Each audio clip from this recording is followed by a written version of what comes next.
All right. So happy Friday. Welcome to Talking Data Equity for Friday, June 23rd. My name is Heather Kraus. I am very excited to see you all today. Today on Talking Data Equity, we're going to talk about impact analysis, causal analysis, and equity. And talking data equity, because I know we have some newcomers here, which is great. Welcome. And then, of course, lots of returning folks. We're always glad to see the familiar faces. Talking data equity is something that the organization We All Count hosts most Fridays, not every single Friday, but most Fridays at noon Toronto time. And this is just an informal get together of anybody who from any part of the world in any sector is trying to embed equity in their data projects.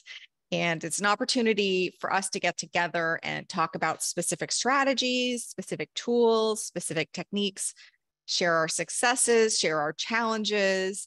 And most importantly, it is an opportunity to not feel alone. You are definitely not alone. And it is really nice at the end of a week to remember that you are not alone. And lots of times we have special guests, and I really, really love that. And today, instead of a special guest, we have a topic, a special topic that many of you have written in and asked that we cover. And so we are going to talk specifically about impact analysis and causal analysis and how to apply an equity lens to that. And I'm going to be the person talking today for the first part. And then, of course, we'll have a group discussion. And the reason that I'm the person who's going to talk about this is that impact analysis and causal analysis and the equity problems that those types of projects create is basically why We All Count exists. It's why I founded We All Count, was just repeated rage and despair at the misuse of impact analysis and causal analysis and the lack of an equity lens. So I'm going to talk and share some slides and some stories for 20, 25 minutes. And then we will just have time for an open question and answer period. So if you have any questions or comments during the first 20, 25 minutes where I'm sharing my slides and talking, we ask that you use the Zoom chat to ask those questions or share those comments, and feel free. There can be a very active conversation going on in the chat while I am talking. And you can use the Zoom chat in two ways. Most of you know this by now after years on Zoom. You can set the chat drop-down menu to everyone, which means that everybody who's here will see your question or your comment attached to your name. Or if you prefer to ask a question anonymously, set that Zoom drop-down menu to hosts and panelists, and then just me and the We All Count tech team will be able to see your comment or your question. And I'll do my best to answer as many of them as I can. But I won't attach your name to it. So you have complete control over your own level of anonymity and privacy. Once I'm done sharing my screen and my stories, then we will open it up and you can raise your hand and unmute yourself and chat away with your questions or observations or suggestions. Okay, so let's get into it. Bottom line is when we're doing impact analysis or causal analysis, we are trying to use numbers to measure if something is different, if a change happened. And usually when we're doing impact analysis and causal analysis, what we really want to know is, did a change happen because of the thing that we care about? Not just did a change happen, but did the thing I care about bring about that change or cause that change? And so that's why it's often called causal analysis.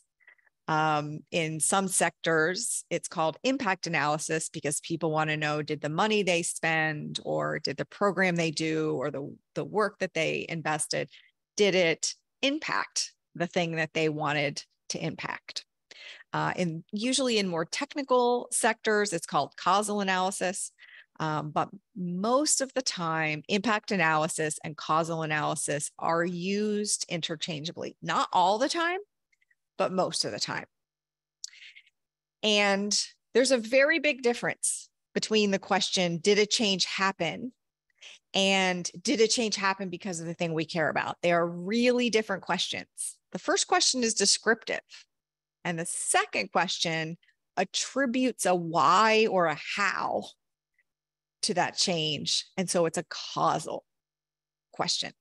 And that means that we need a whole different set of tools to try and answer a causal question rather than a descriptive question. And there's books. There are many shelves of books about causal analysis and impact analysis and how to do it and how not to do it. And there are experts and there are people with lots of different competing opinions. So we have a very short amount of time together. So I'm not going to try and cover all of causal analysis.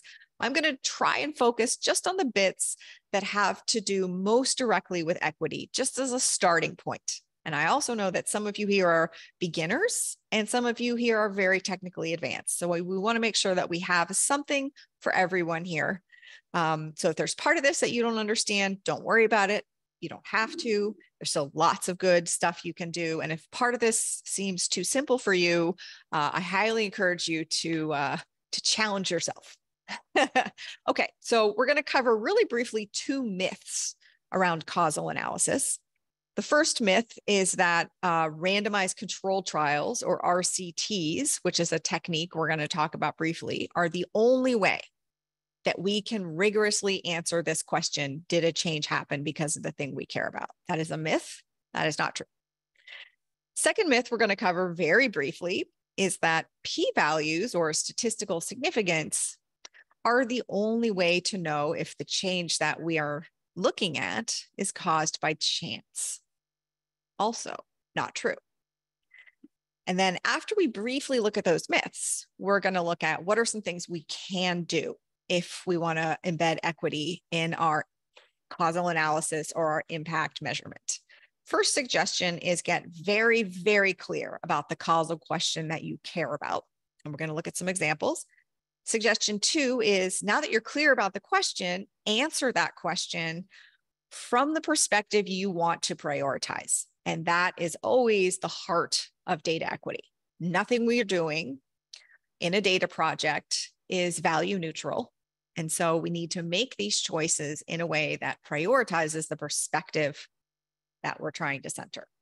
So we're going to spend a very short amount of time on the myths, mostly because we have other versions of Talking Data Equity that you can go back and watch where we go in depth about these myths.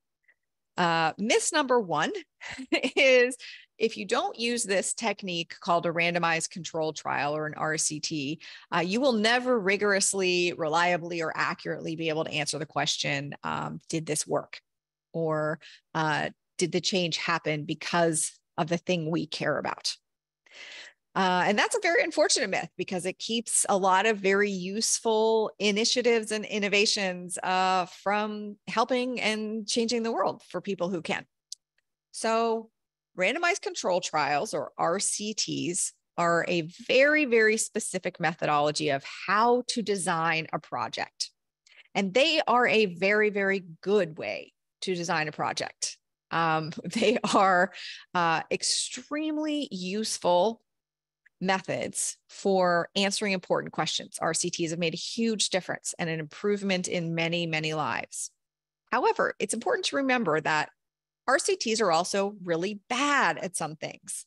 There are lots and lots of other designs and other methods that are better at some things and worse at some things. The idea that the RCTs are the only way to understand causality or impact, or the best way, is deeply flawed. And we have talked about this at great length.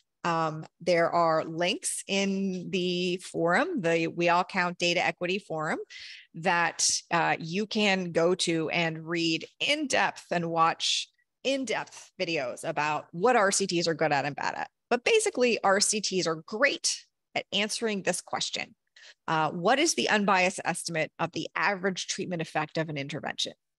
We're going to talk a little bit more about that in a minute. But if that is your question, then RCTs are definitely going to get you a very good answer to that. If your causal question is anything else, and there are lots of other causal questions that we're just about to talk about and look at. If your causal question is anything other than what is the unbiased estimate of the average treatment of the entire population, then you need to do something other than an RCT. Those pyramids that you see with RCTs at the top and, gold standard of evidence, that's a myth, problematic myth. Important to remember here, a note, because this is when I start getting hate mail. I am on your team. Do not send me hate mail. I did not say that RCTs are bad or that we should not do RCTs or RCTs can't be done equitably. I did say that RCTs are not the only way or the single best way to get a causal answer to your question. Okay, myth number 2. And there's also a much, much longer video from the Talking Data Equity series on p-values and statistical significance. So we're just going to touch on the top here. P-values are not the only way to know whether or not the change you're looking at, whether or not it's caused by chance. In fact, p-values cannot answer that question for you. That is not the question that p-values answer. And it is very probable that somewhere along the line you have been accidentally and unfortunately taught that a p-value tells you the probability that our results are caused by chance. This is not an accurate interpretation. I was this morning on a call with the executive director of the American Statistical Association on this very topic, trying to figure out how to debunk this myth so that people will stop saying it. Part of the problem is that what p-values actually do measure, well, sometimes useful as a tool, are incredibly boring. The technical details of what a p-value does say is very, very boring. And again, we have a whole conversation and video that can help you understand that. Highly recommend you look that up. But the bottom line is that if you are doing causal analysis, you do not have to use an RCT, and you do not have to figure out some way to get some specific binary arbitrary p-value in order for your change to be real and meaningful. What you do need is, number 1, to really, really understand the question that you are trying to answer. And this little bit of work at the beginning of your analysis or your project can save you tons of time and also really help you get to equity. So broadly speaking, there are 3 big buckets of causality. This is not exhaustive. This is broadly speaking. We want to identify causality. That's bucket 1. Basically, did a change happen in relation to the thing we care about? Second bucket is identifying mechanisms of impact. That's bucket 2. So in other words, how did our program, initiative, policy, money, whatever, create a change? And number 3, understanding the effects. What actually happened? What does that change look like? Who experienced that change? Is that change only at the population average, or is it distributed across the community that we care about? These are 3 broad buckets. And each one of these buckets will require you to use a different type of analysis. So this is what I mean when I say RCTs are not the best way. In general, RCTs cannot answer questions in bucket 2 or bucket 3. And they can only answer questions in bucket 1 under certain very specific conditions. So let's look at an example. This is a real world example. And there is, I have anonymized the name, but we're working with a network of healthcare centers that are introducing a new program. And for the purposes of today, we're calling it the Indigo Care Health Programs. And one of the things that this new healthcare program is expected to do or hoped to do is to improve a very low rate of correct medical diagnoses for infants in the healthcare region that we're serving. And so one of the things we're hoping to do is that this new Indigo healthcare program is going to cause a change. It's going to create an impact on the level of diagnoses for infants. One of the things that we're hoping is that it's going to lead to an increase of at least 10%. So this is one of the ways that we have defined success. So let's take this and walk through what is the specific causal question that we are trying to answer. So the first one, the big one that I just showed you, is identifying basic causality. Did our initiative create the change that we wanted it to cause? So are the new Indigo Care Health programs leading to an increase of at least 10% correct diagnoses for infants? So 5 different analyses have taken place to try and answer this question. And this is where we see a really important event, which is there's been 2 RCTs on this healthcare program, and they have different answers, which is in no way surprising. A single randomized control trial can tell you almost nothing. We need a couple of randomized control trials. And then we have 3 other analyses that are based on observational data. They are not based on RCTs. And they each have a different type of model. And we're going to look in a minute or two about what I mean by a different type of model. But what it boils down to is each of these models is constructed mathematically in a different way. It's making different assumptions about how the world works. If you like the technical terms, it is using a different set and different arrangements of mediators, moderators, confounders, stuff like that. And you can see that an answer to the basic causal question, did our initiative create the change, is going to be different based on what type of method we use and what choices we make when we build that model. Other types of methods and models that you can use if you don't want to or cannot do an RCT to answer this specific question include propensity score matching. And propensity score matching is when you gather up a bunch of data that you have and you try and find data from people who were exposed to the Indigo healthcare program and people who were not exposed to the Indigo healthcare program. And you try and find people of those 2 groups that have similar characteristics and you match them up. That's why it's called propensity score matching. You match them up in kind of complicated ways. And then you look for systematic differences.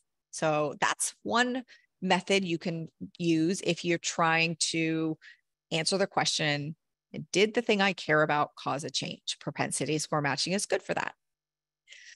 Causation network models are harder to do. You're going to need some advanced technical training and some advanced technical tools. You can't do, I don't think you can do causation network models in Excel.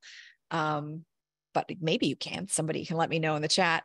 But essentially, you're building a network of influences, and then you're measuring how those influences change when the thing that you care about changes. So the network in this case, actually just last week, Artrice was talking to us about health networks.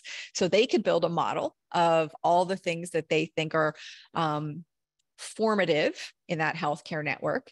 And then they can watch what happens in that network when they introduce something new, like an Indigo healthcare model. Another thing that you can do to help you answer the question, if your question is, did the thing I care about cause a change, is to run several different versions of your model in a serial, so one after another, and try and measure the change systematically as your intervention works its way through the population. Related to that, but slightly more difficult to carry out, is rolling out your intervention through a community in a randomized way. So this happens a lot in international development work. You want to expose everybody to a program that you're pretty sure is going to work. Maybe you want to have your whole community exposed to the Indigo Health Centers, but you also need some pretty specific answers to the quantitative question: is this working? Are these Indigo Health sections making the difference that we think they're making? And so instead of giving the Indigo Health program to some people and not giving it to other people, you plan to give it to everybody, but in a stepped way. And that stepped way is randomized. Okay, now we're going to shift to, I'm actually going to skip those. No, I won't. It's only 12:25. I'm going to back up. I'm going to show you a couple of more methods. I know these methods are a little bit more advanced and might not work in some of your settings, but they might work in some of your settings. Play the winner randomization is very, very cool. It's close to the step model, where you give a small number of people the treatment and you don't give other people, small number of other people the treatment, and you see between the treatment and not treatment which one wins, which one performs better. And then you randomly do apply that, either treatment or not the treatment, to the next small group of people. It is kind of like a bracket. And it's another way to make sure that if your treatment is working, more people in the population, more people in the community are going to get it, rather than only half the people in your community get it, regardless of whether it works or not. Interrupted time series is a way to use natural events. So if there's naturally occurring in your state a very big policy change, or even sometimes a natural event, a big flood, you can use that naturally occurring event to ask causal questions about before and after that event. So that's another way, another method, another type of model you can use to answer that basic question: did the thing I care about cause a change? Instrumental variables, this is one of the really controversial ones. Some people really, really like this method. Some people think this method does not work, but it is used, so it's important to at least mention it. This is where you look for a variable that is related to I'm not going to go into the causal pathway stuff, but a variable, an instrumental variable that is related to your main variable of interest, but not related in any way at all to the secondary variable. And then you can kind of use that as a way to, as a quasi non-treatment group or control group. Hierarchical Bayes analysis, we have talked about this a lot. And yes, somebody's saying in the chat, this is the Bayesian part. Bayesian analysis is fabulous, and hierarchical Bayesian analysis is also extremely useful for identifying causal impact when you do not have randomized data. And just like p-values and statistical significance, we have a long, hopefully helpful talking data equity on Bayes analysis that you can look at if you want to understand what that is, because it's extremely helpful for causal analysis with an equity lens. So all of those methods that we just looked at are ways to answer that first question: did my thing make a difference? Lots of times, though, that isn't actually the question that you care about. And that's why the first suggestion is get really, really clear about the question you care about. Lots of times that question is definitely not the question you care about. The question that you care about is, what are the effects? What kind of a change, what kind of a difference happened because of my program, because of my initiative?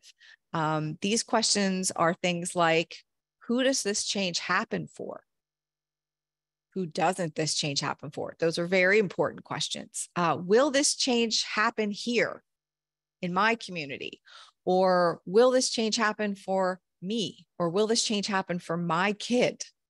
These are very, very different questions than questions that were answered by, did my intervention cause a change at all? And then what is the distribution of the change across the populations? Almost all of these questions are going to require a different type of analysis. And that's why it's important to choose your question and get really, really clear about your question, and then figure out how to answer it rather than just thinking, oh, I have a causal question, I need to do this. Causal questions come in lots of flavors. If you want to understand the effects, there's a couple of different types of methods that are open to you. Structural modeling is usually quite popular in certain disciplines.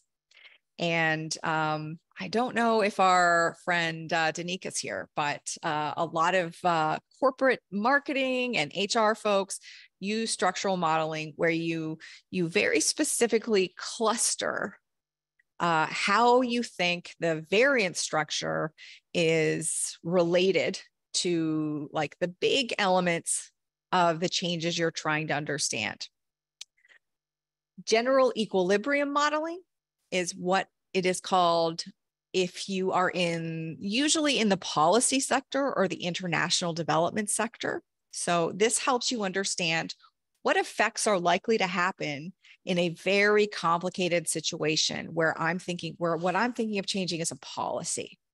So I'm going to change the way we distribute WIC, or I'm going to change the way that we distribute SNAP-Ed. That's going to be a very, very complicated model, and you're going to need to consider lots of different viewpoints and elements in trying to figure out, not is my policy going to cause a change, but what are going to be the effects of my policy? So this is just one possible model. Mixed effects or multi-level modeling is another very useful model to try and answer the question, what are the effects that my change might have? Meta-analysis is also very popular depending on what sector you're in. This, again, whether you love this or you don't love this is going to depend a lot on your social location, your geographic location, your discipline. But meta-analysis is sometimes very useful to get an answer about what is the effect, not is my thing I care about causing a change, but what kind of a change is it causing and for who? And how likely is it going to cause that change here or for me? Synthetic controls was actually recently covered in the Washington Post of all places. So it's coming out into beyond just the academic literature. But synthetic controls is a way to really take all the information from all the different sources you can get your hands on and combine it in a statistical way and kind of create a comparison group that doesn't exist in nature. It's kind of like the propensity score matching that we talked about in the first part, but it is more focused on understanding what the likely impact is going to be on specific communities of people, on specific social locations of humans. Okay, last bucket of questions, because remember, we're in this section of what should you do if you care about equity and you're starting a causal analysis. First thing you should do is figure out what specific question you have. We've looked at, is there a change at all? And we've looked at what kind of a change, how big, for who, in what kind of a distribution. And then the last bucket is mechanism. So how did this change take place? Which is usually incredibly important because how a change takes place lets you answer questions like, what is necessary? What's the enabling environment here for this change to happen? Will this change scale? If you work in the nonprofit sector and you get funding from a big international philanthropy, they probably ask you this question a lot. And it's a very, very hard question to answer. And it's a question that you need very specific ideas and models to answer. And it's really important question for equity because we've seen over and over and over, beautiful causal impact analysis that shows like this new thing over here in this community, it worked perfect to change lives. And then we try that new thing in a community, even a couple of miles away, and it's a disaster. And that's because we forgot that we need this causal question. What's the enabling environment? How did it work? Some of the methods that I've shown you already can definitely be used to answer this question, but a couple more are methods of decomposition. So decomposition methods are really on the rise right now in the equity world, especially health equity and education equity. And this decomposition is basically a mathematical way to try and separate out all the different things that caused the change and estimate, what percentage of the change is caused by each of the factors. You can imagine how hard that is. Hierarchical Bayesian analysis, this combines a couple of my favorite things. The Bayesian part means there's a space for qualitative input into, the beliefs, what we believe about how the world works. And then the hierarchical part means you can look at things in a lot of different levels. So you can understand what happens at the school level, at the classroom level, at the student level, all informed by a Bayesian prior or what you think the world is like. I think this is the last one we're going to show today because I want to leave time for discussion because the chat is very active.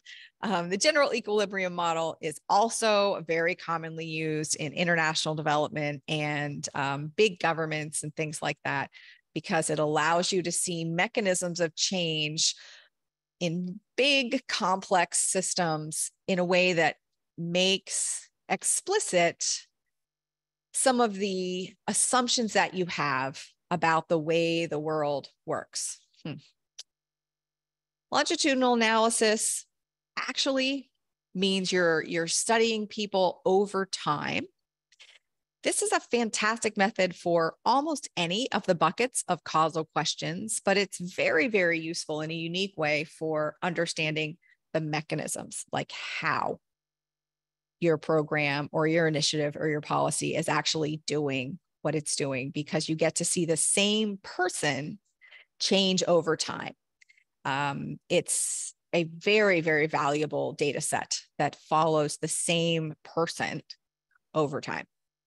Directed acyclic graphs, also called DAGs right now, are very, very popular and a very, very useful way to make explicit how you think that your program or your initiative is working in a way that is fairly plain. It takes a little bit of getting used to, but you can use this, and I'm going to show you in a minute how you can use this with people who aren't technically trained.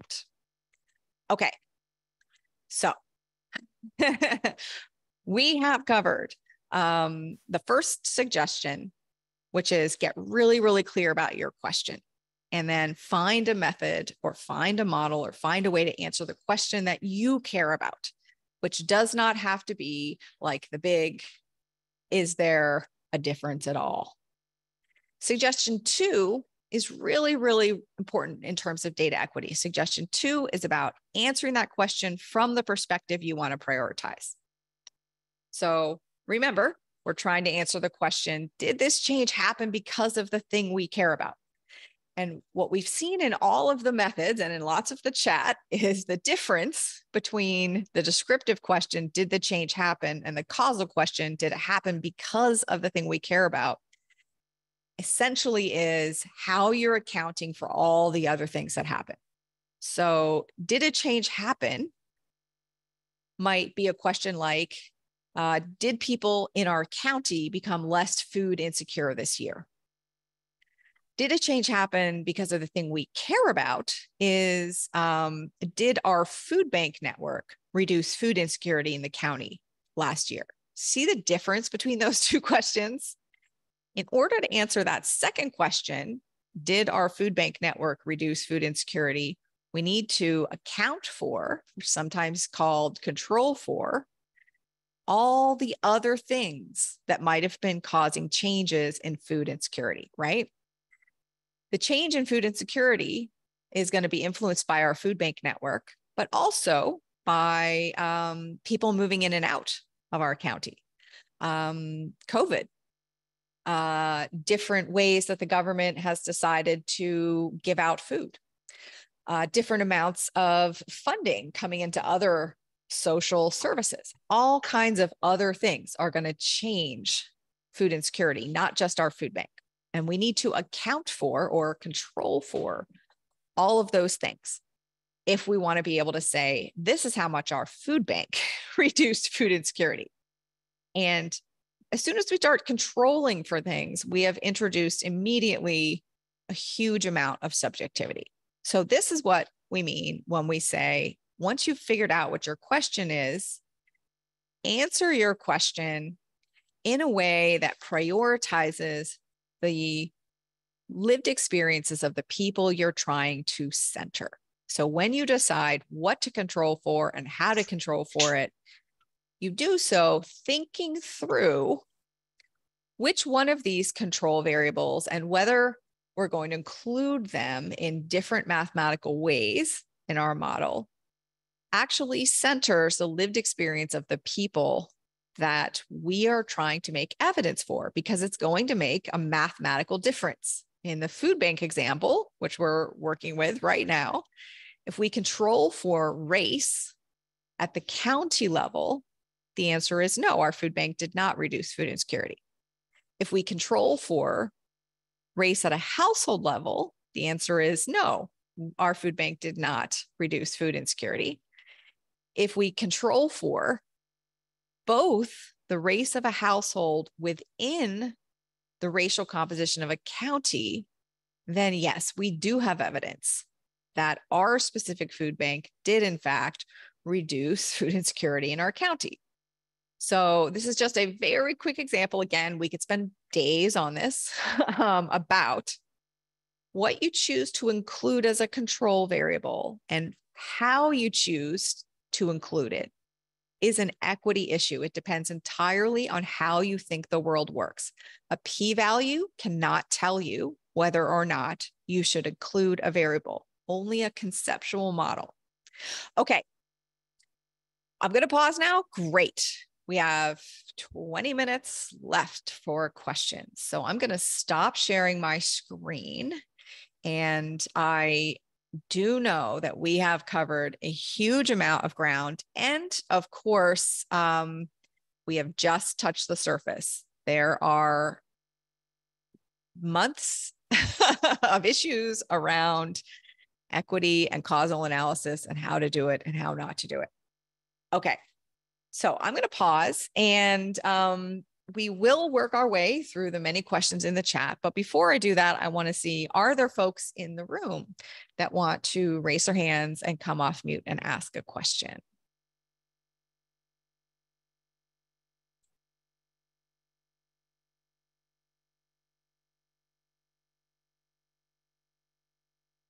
Okay. Well, feel free to raise your hand if you change your mind. And I am going to go through the chat now. Yes. Thank you for the support, Dennis. And yes, I also get hate mail about p-values. Excellent. Oh, thank you for saying you like the furry baby pics. That's so funny. I will show you the very last slide on my screen since you've said you liked it. because it was such a intense thing. This is what I brought for the final picture since you like it. Okay, I'm looking for questions. There's a lot of comments, which is fabulous.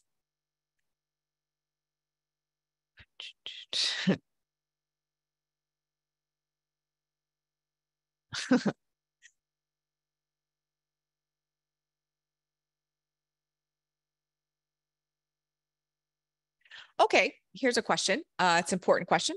Are you suggesting that OLS, which is a type of regression, probably what you would consider normal regression, with an RCT cannot address differences in average treatment effects across subgroups of students? No, I am not saying that. If you have enough data, and I know people above in the chat are talking about having to have enough data, if you have a large enough sample, you can use an RCT to look at differences for subpopulations.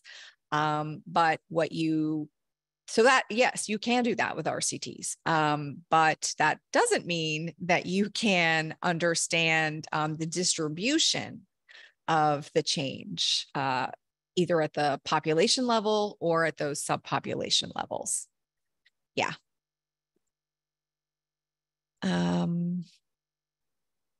Is there a method to measure impact of a program using different populations at different times in an observational setting? The answer is yes, there are. I am trying to compare outcomes of participants using version 1 of a program and participants using version 2 of the program. Yes, that there are definitely ways to do that. Many of the methods that I talked about here and showed slides of will help you answer that question. There's a lot of research on that in health causality research. So first you need to get very, very clear about your question. And then you can kind of look through the slides that I'm going to share, or you can look through the causality and health literature, and you will find many, many of these. Synthetic data is one answer to that. For sure, I've seen synthetic data used to answer that exact question in the healthcare field. Yes, great. Geospatial analysis. Is the presentation available? Yes, the presentation and the video of the presentation are available on our data equity forum.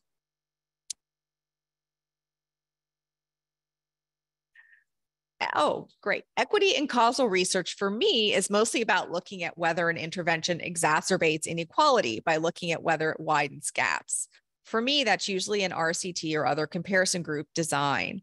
I'm eager for thoughts on implications of that approach. For example, when P is less than 0.05 on the test of differences in effects is appropriate. So I'm so happy that you said this, because that is an important part of equity. Is using numbers, using quantitative data to understand whether an intervention is going to make inequality better or worse. But even before we get there, even before you can answer that question, paying attention to all of the equity, all of the power dynamics that are getting embedded or replicated in all of the design and analysis and data collection choices you're making prior to that is equally important to equity, because it's very easy to accidentally choose a method or construct a mathematical model that will suppress the way that a policy is exacerbating inequity. So yes, that I definitely agree with you that that's a huge part of equity, but it's just one part. There are equity issues regardless of what the actual question is. And in terms of whether the p-value is going to be useful on a test of differences, I strongly recommend that you go to our archives and watch the video on p-values. A big problem with that is that if you're Subgroup sizes are very different. If one of them is pretty small and one of them is pretty big, that p-value isn't going to be helpful to you at all. It's in fact going to hide the problem. So I would be very careful about using that approach. Okay, how do you decide which level to account for with a variable? For example, in the food bank example, do you want to control for race at the household level or the other levels? Great question. And that does apply to almost all causal models. And the number one way that you want to decide on how and where to include your control variables, your confounder variables, your mediator variables, is to figure out, every time you do that, you're building a mathematical model. And all of those mathematical models correspond directly to a conceptual model. Mathematical models are conceptual statements about how the world works. We'd like them to not be sometimes, but they are. So we might as well harness the power in that. So how to decide which way to construct that mathematical model is to consider which conceptual model you're trying to mirror and make the choice that mirrors that. And from a technical point of view, like which level, individual level, household level, county level to control for a variable at like race in the food bank example, it's really important to think about how you're going to use the outcome of your model and which one will be most useful to inform the decision that you need to make. And there are lots of methods like the Bayesian hierarchical modeling or mixed effects models that will actually allow you to control for something like race at all of those levels. It doesn't have to be race. It can be, gender. It can be nitrogen in the soil, whatever is at a lot of different levels. And that can really unbias if you can include those contextual variables that measure what's happening in the context. That can really, really unbias your estimate. Speaking of that, and then we'll unmute you, Mish. Hey, Mish. IPUMS just released a very, very cool set of variables called the contextual determinants of health. So this is related to adding contextual variables to not make your causal analysis all about the individual. So I did not bring with me, because I have had back-to-back meetings all day, I did not bring with me a link, but it is, if you get my newsletter, you will have already gotten a link because I'm very excited. Thank you for your patience, Mish. It's at IPUMS and it's the contextual determinants of health. Oh, great. Thank you, Valerie. Hey, Mish, go ahead and unmute. I'm going to get the dog off. Hello. This was so much fun today. Oh my gosh. I have so many thoughts and I'm not going to go into them all right now. I'll have to maybe have a jam session with you later. It's so hard to do an hour. It took me 3 days to make these slides because I was like, what am I going to cut out?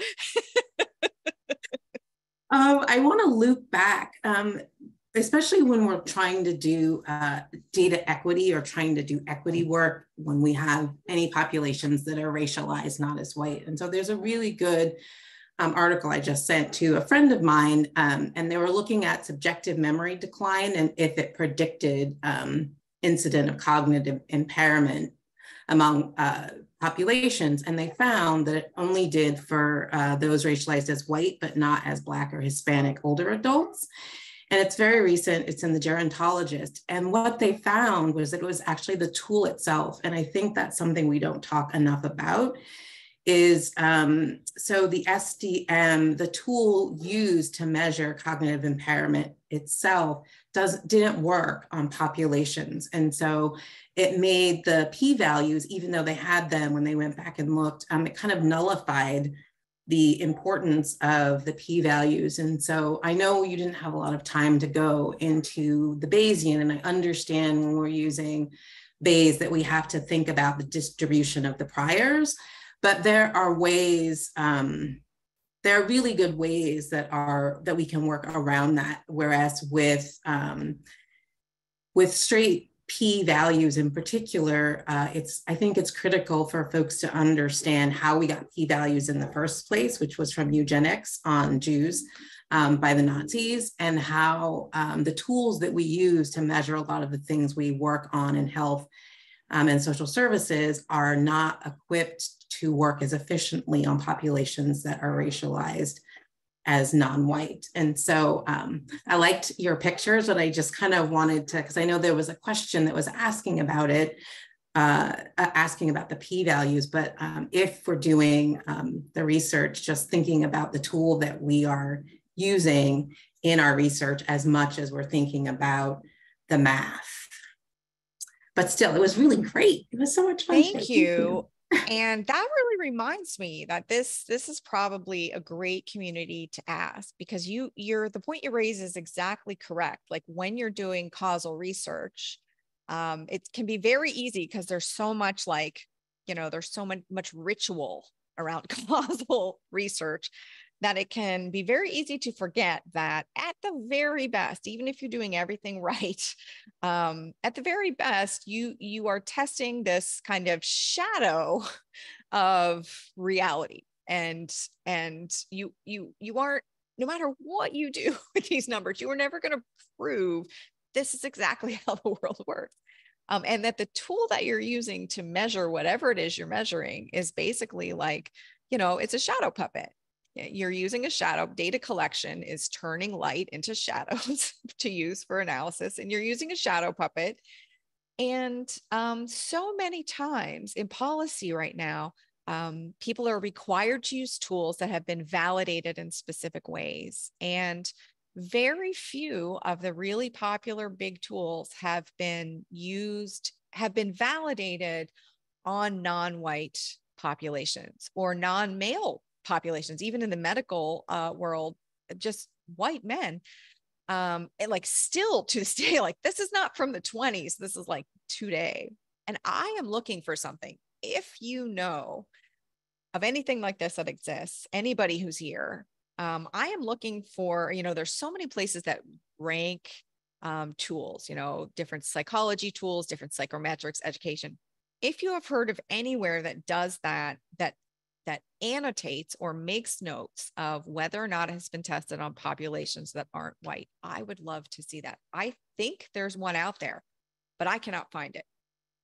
So that's your mission. not you specifically, but anybody, please tell me. Okay, I have time to answer one more question, which is like when we're controlling for things and we're trying to decide if we should include them, things like underlying conditions, things like whether or not you've been racialized, things like what your gender identity is. How do we know when including those things in our causal models is actually going to be doubling down on racism, discrimination, privilege, and how do we know when including them in our causal model is going to be controlling for them in a way that helps us avoid perpetuating the inequity that might be created by our intervention or our policy? And one of the answers to that, of course, is to think very carefully about whose lived experience is prioritized in the mathematical model that you're building. And a specific thing to ask is the difference that could be caused by the inclusion of this variable as a feature, would differences in that be considered in my value system or the researcher's value system to be quote unquote just or unjust? And you want to not include in estimates about inequality, you want to not include things that are considered to be unjust. And we have an expert on that, Dr. John Jackson, who is actually going to be coming to a future Talking Data Equity and talk us through that. Oh, and somebody's mentioning the Busara Center in Kenya, which is a fantastic place. And Marike who runs that center, I believe, was our Talking Data Equity guest a few months ago. So again, it's in the archives if you want to see it. We are going to wrap it up now because we always try and let you go a couple minutes early so that you don't have back-to-back meetings. And we are taking a 2-week break. I am going on vacation. So we're going to be gone for 2 weeks. So this Friday, June 30th, no Talking Data Equity. Next Friday, July, I think 7th, no Talking Data Equity. But for the next Talking Data Equity, where we're together, July 14th, that Talking Data Equity is going to be in response to a request that you folks gave. We're going to be talking about tools. We're going to be talking about data analysis tools. We're going to be talking about data viz tools. We're going to be talking about data collection tools. And we would love to hear which tools you use and what kind of tools you're looking for. We're going to put together like a whole catalog and you can add to it actively. And we're going to have a conversation about tools. So if you have tasks that you need tools for, or tools that you really want us to feature on July 14th, the Talking Data Equity Tools Edition, write them in because we would love to amplify your voice. And okay, thank you so much. As always, it is just so delightful to spend time with you. Causal analysis is super tricky because we could literally spend weeks. So we'll do it again. But I really appreciate you spending time with us today. And we will see you in 2 weeks or on July 14th. We will see you on July 14th.